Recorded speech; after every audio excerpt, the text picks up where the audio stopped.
কেন্দ্রীয় বাহিনীকে হুঁশিয়ারি বিতর্কের মধ্যেই মহিলাদের বার্তা দিলেন মমতা বন্দ্যোপাধ্যায়। তিনি বলছেন যে তিনি শুনেছেন আইটিবিপির ডিজি মেয়েদের চেক করার কথা বলেছেন। গায়ে হাত দিলে অসম্মান করলে মেয়েরা প্রতিবাদ করবে, আপনাদের উপর হামলা করলে একজোট হয়ে রুখে দাঁড়ান। বড়োয়ার সভা থেকে আহ্বান তৃণমূল নেত্রী মমতা বন্দ্যোপাধ্যায়ের।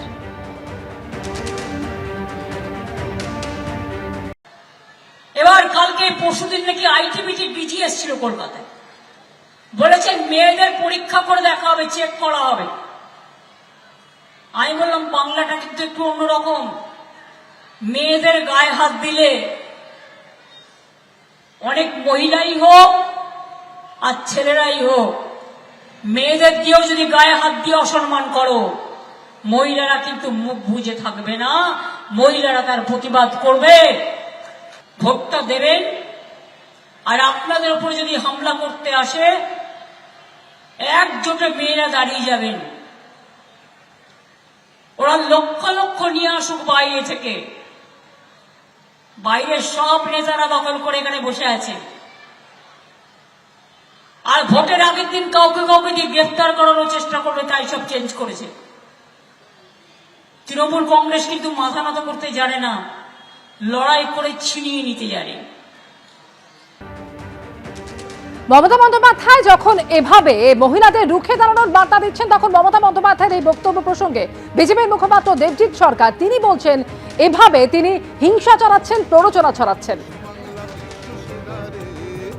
প্ররোচনা ছড়াচ্ছেন, হিংসা ছড়াচ্ছেন, মানুষকে বাধ্য করছেন যে সংবিধানের বিরোধিতা করার জন্য, ভয় দেখাচ্ছেন।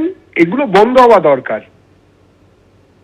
পশ্চিমবঙ্গের বাঙালি এই জিনিস বরদাস্ত করবে না। এই জিনিস বেশি দিন চললে জনতা সংঘবদ্ধ প্রতিরোধে নামবে। তখন যদি আইন শৃঙ্খলার কোনো অবনতি হয়, তার জন্য পুরোপুরি মমতা বন্দ্যোপাধ্যায় এবং তার সঙ্গে নির্বাচন কমিশনও দায়ী থাকবেন। কেননা মমতা দেবীর এইসব কথাবার্তাকে কোনো রকম ভাবে বন্ধ না করার জন্য নির্বাচন কমিশনকে মানুষ কিন্তু দায়ী করবে। আর এবার শিউরের রবীন্দ্রপল্লীর ছবি রাখবো, যেখানে পুলিশ ও কেন্দ্রীয় বাহিনীকে ঘিরে বিক্ষোভ দেখালেন বিজেপি প্রার্থী জগন্নাথ চট্টোপাধ্যায়। জগন্নাথ চট্টোপাধ্যায়ের সঙ্গে পুলিশের বচসা বেঁধে যায়।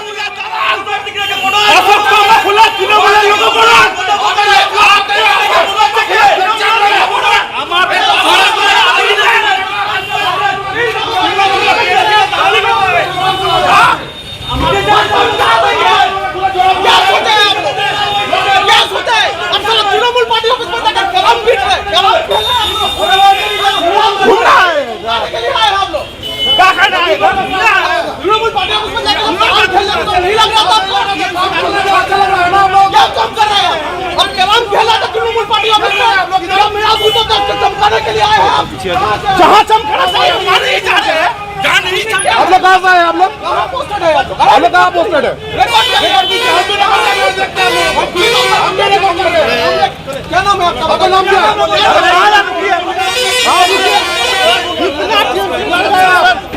कितना दिन से घर का हम लोग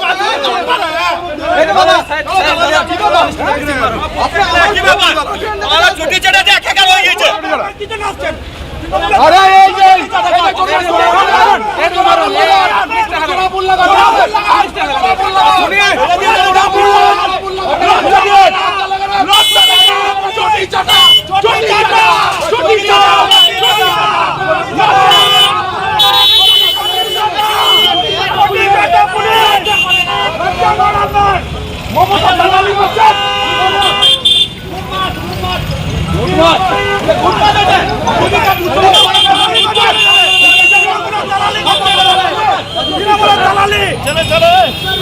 বিজেপি যা শুরু করেছে, কেন্দ্রীয় সরকারের পুলিশটাকে বিজেপির দলের কর্মী বা আরএসএস এর কর্মী ওরা ভাবতে শুরু করেছে।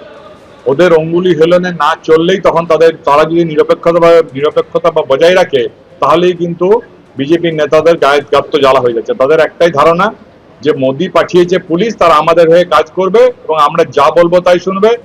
এসআইআর এ ভোট লুট করেছে, এইভাবে আরেকবার ভোট লুট করে আমরা তৃণমূলকে হারাবো। আরে এটা তো অত সহজে সম্ভব কখনো? এটা সম্ভব নয়। মানুষ তার যোগ্য জবাব দেয়। দেখুন 16 নম্বর ওয়ার্ডের আমাদের একটি বুথের বুথ প্রেসিডেন্ট, হঠাৎ করে আমরা শুনি যে সিউড়ি থানার পুলিশ কেন্দ্রীয় বাহিনী নিয়ে সেই বুথ প্রেসিডেন্টকে চমকাতে গেছে। খবর আসার সঙ্গে সঙ্গে আমরা যাই, দেখি যে সত্যিই তাই, সেখানে কেন্দ্রীয় বাহিনী এসে আমাদের বুথ প্রেসিডেন্টকে চমকাচ্ছে।